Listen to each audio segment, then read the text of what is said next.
Mari kita berdoa bersama.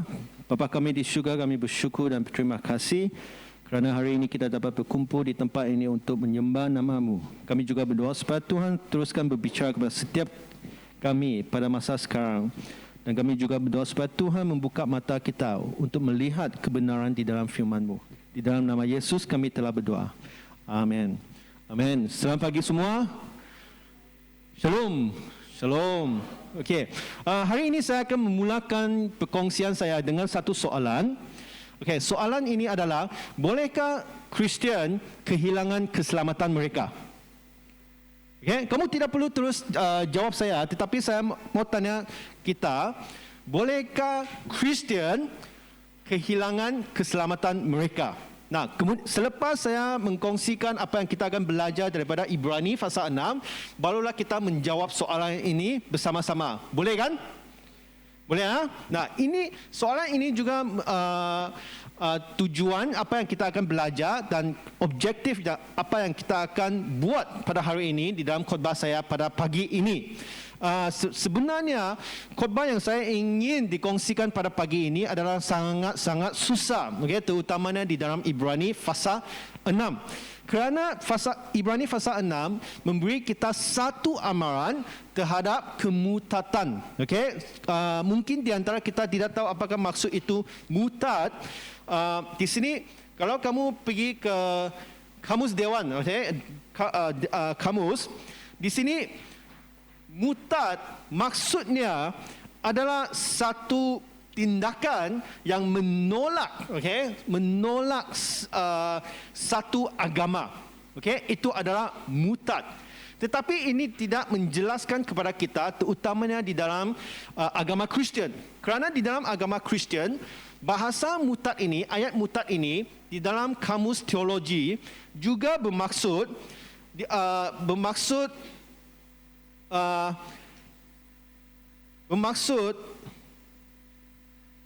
satu tindakan yang menolak sepenuhnya kekristianan. Dengan kata lain, seseorang yang menolak Yesus daripada seorang yang telah dibaptiskan, di mana mereka pernah mengaku bahawa mereka adalah agama Kristian, dan mereka menolak secara terbuka. Barulah kita menggelar mereka sebagai mutad. Mutad di dalam agama Kristian adalah sesuatu yang sangat-sangat serius. Oleh itu penulis Ibrani telah memberi kita satu amaran terhadap kemutatan, kerana kita harus menjaga diri kita sendiri, terutamanya iman kita. Boleh atau tidak? Faham kan? Sampai sini faham kan?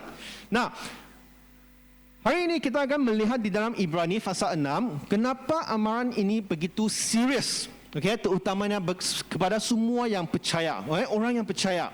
Kerana penulis Ibrani, apabila dia menulis buku ini, surat ini adalah untuk menulis kepada sekumpulan orang-orang Kristian, di mana mereka adalah orang-orang Yahudi, yang di mana mereka meninggalkan agama Yahudi mereka dan menerima Yesus sebagai penyelamat mereka. Dan pada masa itu mereka sudah menjadi Kristian. Kristian orang Yahudi. Tetapi sampai setengah jalan, mungkin beberapa tahun kemudian, mereka berasa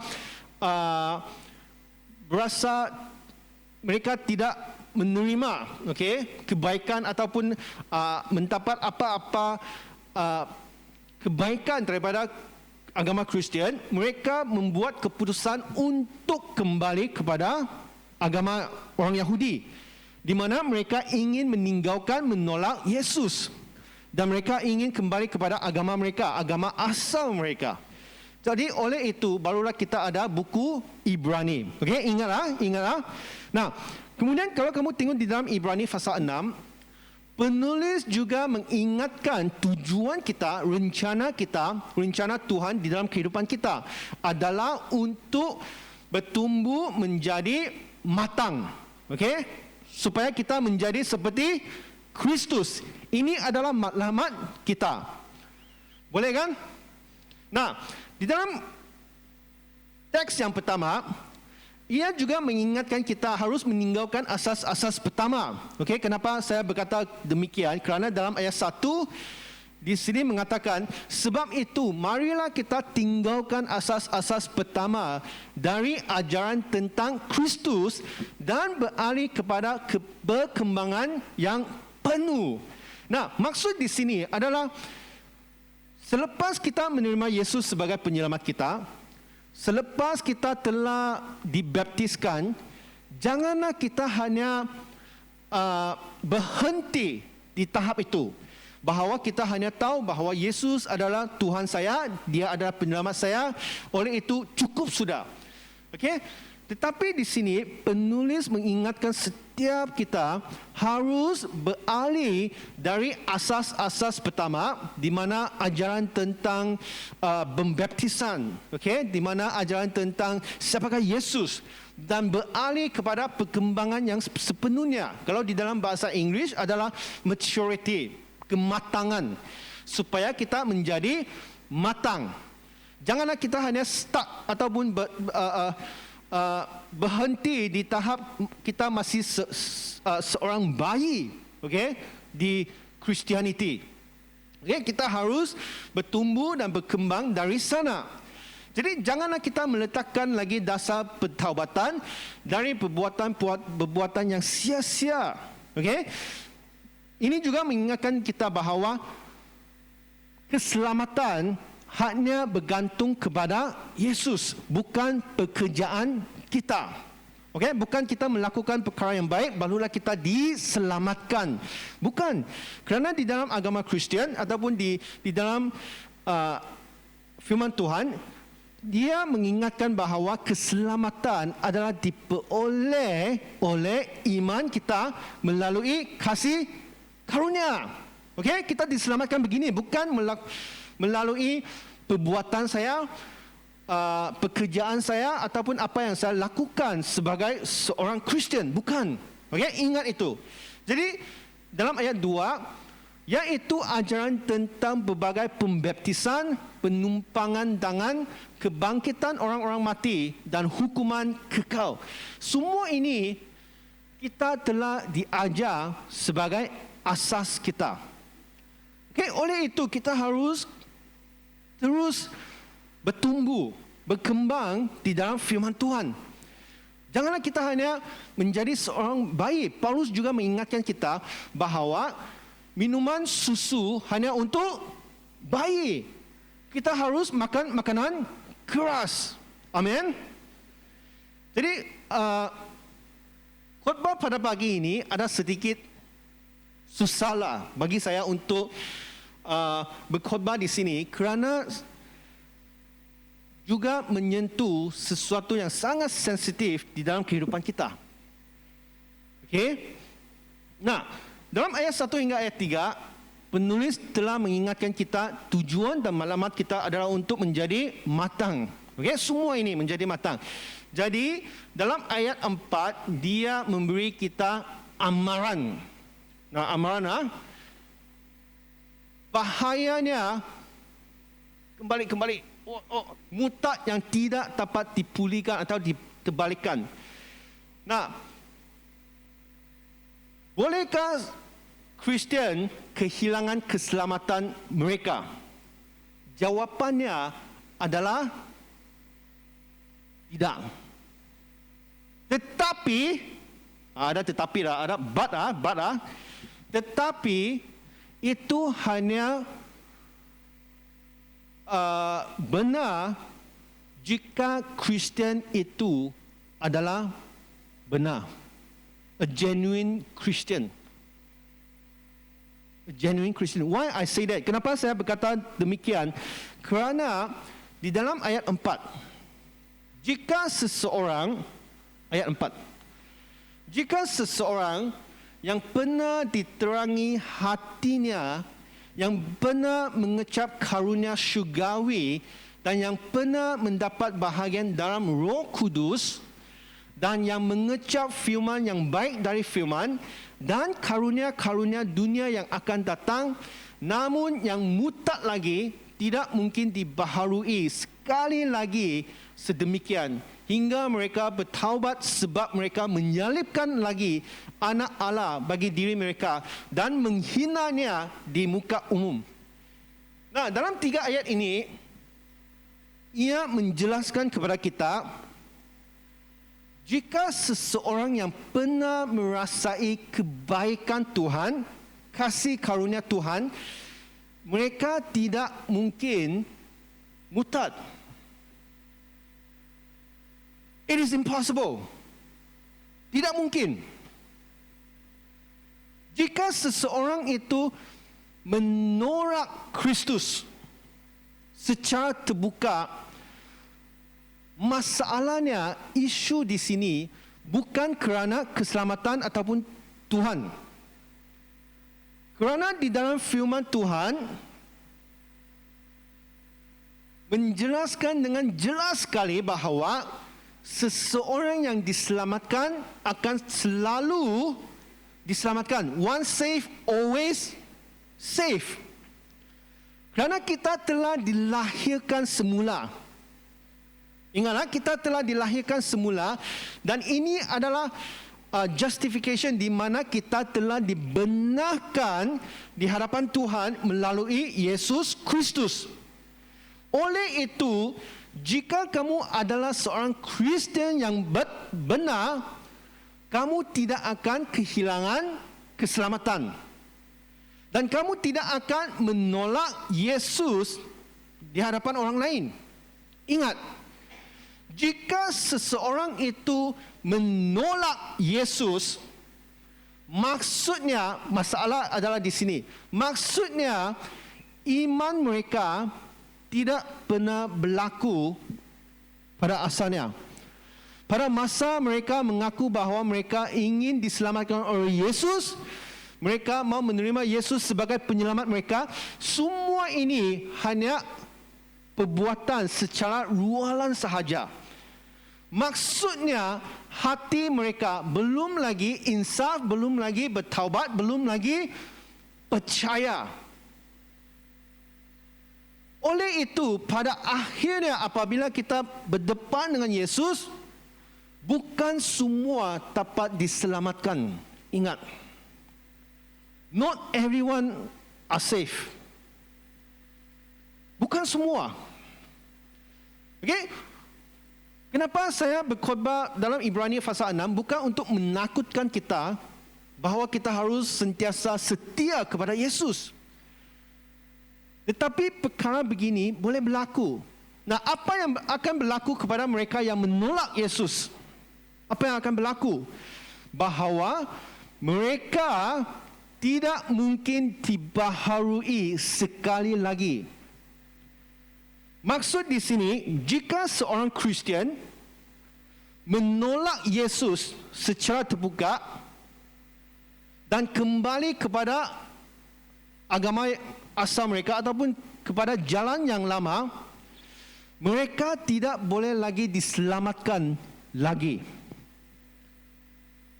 Ingat,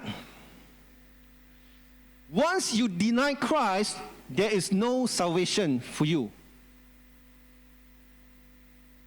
Okay, ingat, sekali kamu menolak Yesus, okay, walaupun kamu telah dibaptis, ditetapkan oleh bishop, tetapi hari ini kamu menolak Yesus. Apa yang boleh saya katakan di sini dalam ayat 6 adalah semua ini tidak boleh berlaku lagi. Mereka tidak boleh kembali kepada Yesus, mengaku dosa mereka dan bertaubat. Tiada lagi. Kenapa? Kerana di sini aksi ini macam menyalibkan Yesus sekali lagi di atas salib. Dan ini juga menghina Yesus di muka umum. Oleh itu, sebagai seorang Kristian, jika kamu adalah Kristian yang sebenar, janganlah kita menolak Yesus. Kerana sekali kamu menolak Yesus, bye-bye. Macam orang-orang Israel, kalau kamu masih ingat, mereka diselamatkan dari Mesir dan Tuhan mau membawa mereka masuk ke dalam tanah perjanjian. Apa yang berlaku? Tuhan membiarkan mereka merasakan kebaikan daripada tanah perjanjian dan melihat kebaikan-kebaikan yang ada di tanah perjanjian, tetapi orang-orang Israel menolak Tuhan. Apa yang berlaku? Mereka tidak dibenarkan masuk ke tanah perjanjian. Sama dengan keselamatan kita. Hari ini kita boleh berkata, saya adalah seorang Kristian. Tetapi sekali kamu menolak Yesus, bye-bye. Jadi, soalan saya, bolehkah Kristian kehilangan keselamatan mereka? Jawapannya adalah tidak. Ini hanya berlaku kepada Kristian yang sebenar. Jika kamu mengaku, jika kamu menolak Yesus, maksudnya iman yang kamu ada hanya untuk ditunjukkan kepada orang lain sahaja. Walaupun saya datang ke kebaktian setiap minggu, saya memberi persembahan saya menyertai kelompok sel, tetapi itu tidak cukup. Kalau kamu masih ingat, Yesus menceritakan, ada beberapa orang datang kepada Yesus, Yesus, saya menggunakan nama kamu untuk menghalau iblis, menggunakan nama kamu untuk menyembuh penyakit. Tetapi apa yang dikatakan oleh Yesus? Pergilah syaitan, saya tidak kenal kau. Apa yang berlaku pada masa kehakiman, inilah yang akan berlaku. Jadi, nasihat saya, dorongan daripada saya adalah kita harus setia kepada Yesus. Janganlah kita menolak Yesus. Saya ingin menggunakan ayat ini dan dibandingkan dengan kisah benar. Kamu tahu Padang Merdeka tak? Padang Merdeka, bagi pelajar-pelajar baru, mereka baru sampai kan? Padang Merdeka di bandar sana kan? Tiap-tiap tahun kita ada banyak acara-acara yang diadakan di Padang itu. Kalau di sebelah Padang Merdeka, kamu nampak dua bangunan besar kan? Betul kan? Mungkin kalau kamu ada naik bas pergi mana, Kudat ke, semua kamu pergi sana kan? Nah, kalau kamu perasan, sebelah bangunan itu ada satu masjid. Perasan tak? Satu masjid di sana. Nah, masjid itu, saya beritahu kamu, masjid itu sebelum bangunan itu dijadikan masjid adalah sebuah gereja. Sebuah gereja. Nah, apa yang berlaku kepada gereja itu adalah padri dia memimpin jemaat-jemaat mereka menolak Kristus dan menyertai agama Islam. Hari ini kalau kamu pergi ke Padang Merdeka, kamu nampak itu masjid, kamu masih boleh nampak nama gereja itu di sana. Mereka tidak mau padamkan nama itu. Kenapa?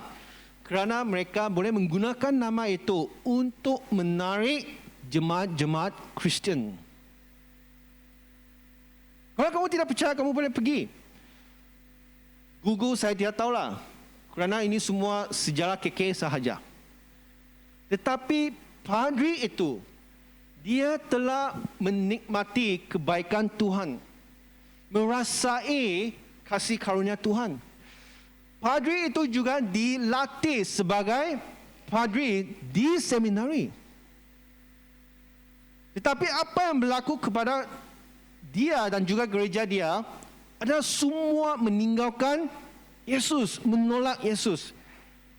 Kalau saya menggunakan Ibrani pasal 6 untuk bukan menghakimi mereka, tetapi kalau saya mengikuti standard amaran yang diberikan di dalam Ibrani pasal 6, saya boleh katakan saya juga percaya bahawa padri dan juga jemaat-jemaat di sana tidak kehilangan keselamatan mereka.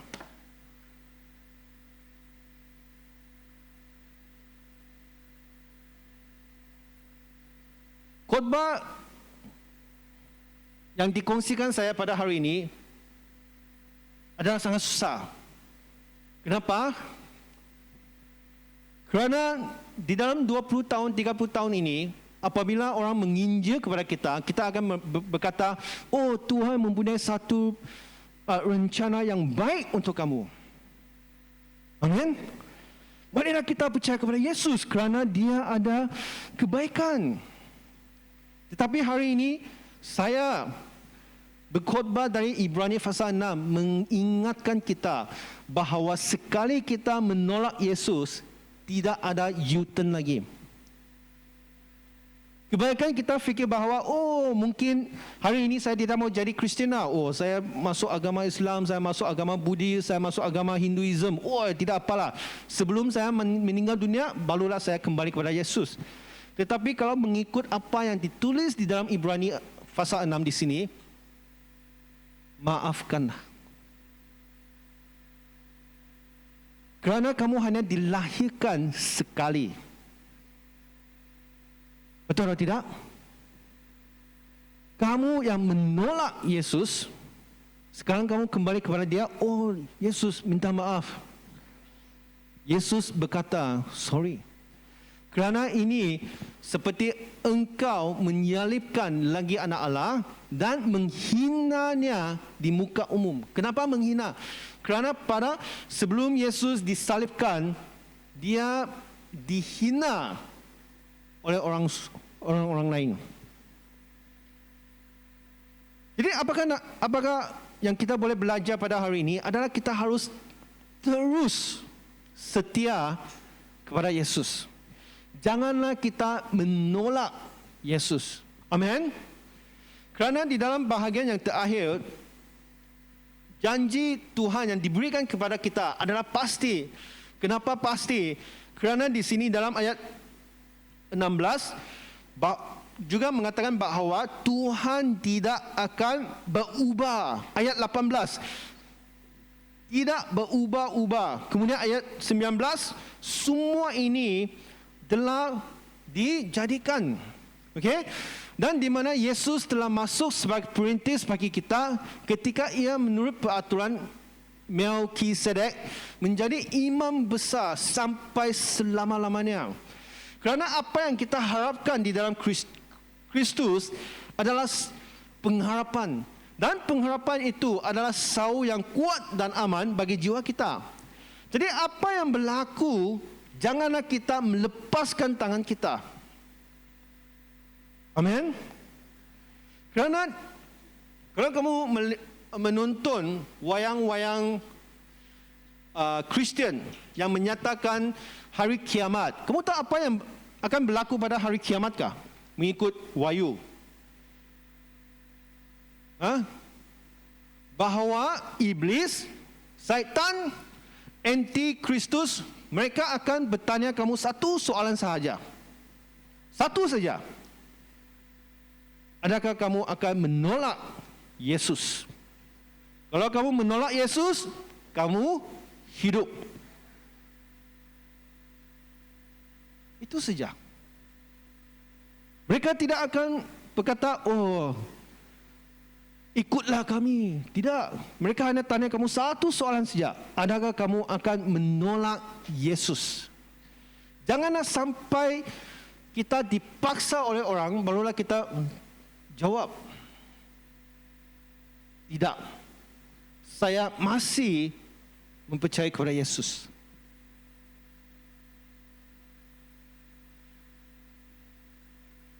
Kerana masa akhir telah sampai, telah dekat. Kita tidak tahu apa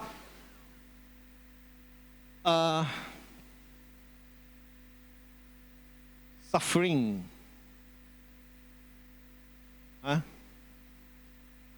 penderitaan, penderitaan yang kita akan melalui. Ini kita tidak tahu. Walaupun di dalam firman Tuhan, Tuhan berkata setiap yang mempercayai kepada Yesus, Tuhan akan memberikan kita kehidupan yang sepenuhnya. Betul atau tidak? Dalam Yohanes pasal 10 ayat 10 bahawa semua kita akan hidup dengan sepenuhnya. Tetapi maksud kehidupan sepenuhnya bukan kehidupan yang berjaya, kehidupan yang bagus, kehidupan yang baik. Tetapi kehidupan yang penuh dengan penderitaan, pencubaan, kematian dan juga kehidupan yang kekal. Kalau kamu lihat murid-murid Yesus, Paulus hampir dibunuh oleh orang kerana Injil. Yohanes, Pembaptis Yohanes, dia ditangkap dan dipenjarakan, dan masa itu dia tunggu mati saja. Orang tidak akan berkata kepada dia, "Oh, Tuhan mempunyai rencana yang baik untuk kamu. God has a wonderful plan for you." Orang tidak akan berkata kepada Yohanes kerana dia mau mati sudah. Stephen dibunuh oleh Paulus. Kalau kamu melihat semua anak-anak murid Yesus dibunuh kerana Injil, ini barulah kehidupan yang sepenuhnya penderitaan, pencubaan, kematian. Dan apa yang boleh membolehkan kita terus di dalam Yesus, hidup di dalam Yesus adalah pengharapan kita di dalam kehidupan yang kekal.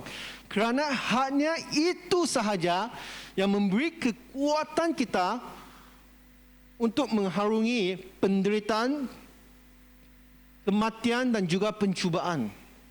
Kerana apa yang kita akan dapat pada akhirnya lebih berharga daripada apa yang kita akan lalui di dalam kehidupan sekarang. Oleh itu, janganlah kita menolak Kristus. Amin.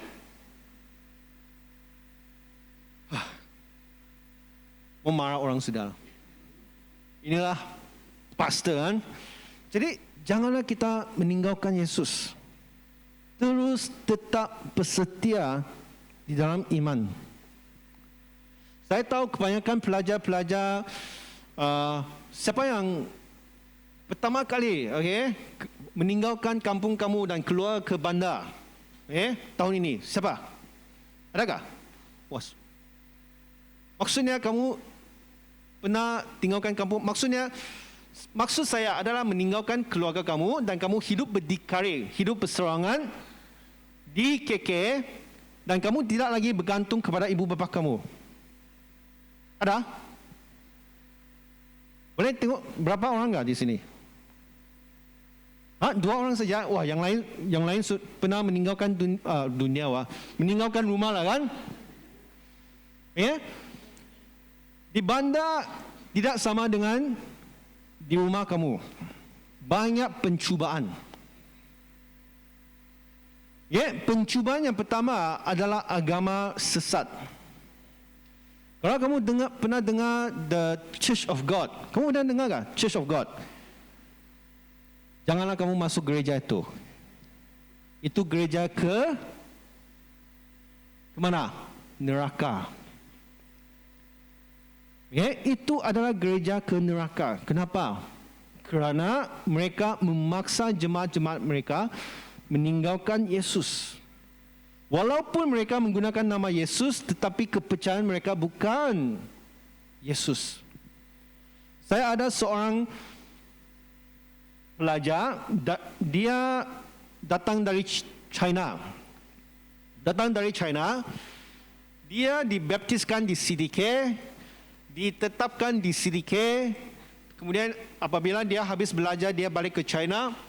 Apa yang berlaku adalah gereja The Church of God menarik dia pergi ke gereja mereka.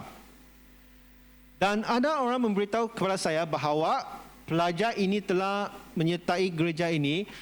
Apa yang saya cuba buat adalah untuk menghubungi pelajar ini. Tetapi apa yang berlaku adalah padri, saya pun tidak tahu, ketua ataupun pemimpin di gereja itu menahan dia daripada berhubung dengan saya.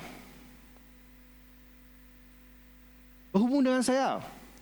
Saya cuba WeChat, WhatsApp, semua tidak berjaya. Kenapa? Kerana pemimpin di gereja itu melihat semua WhatsApp message itu.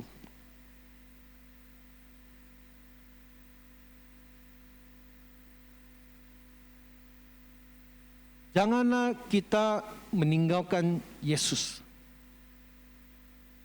Mari kita berdoa.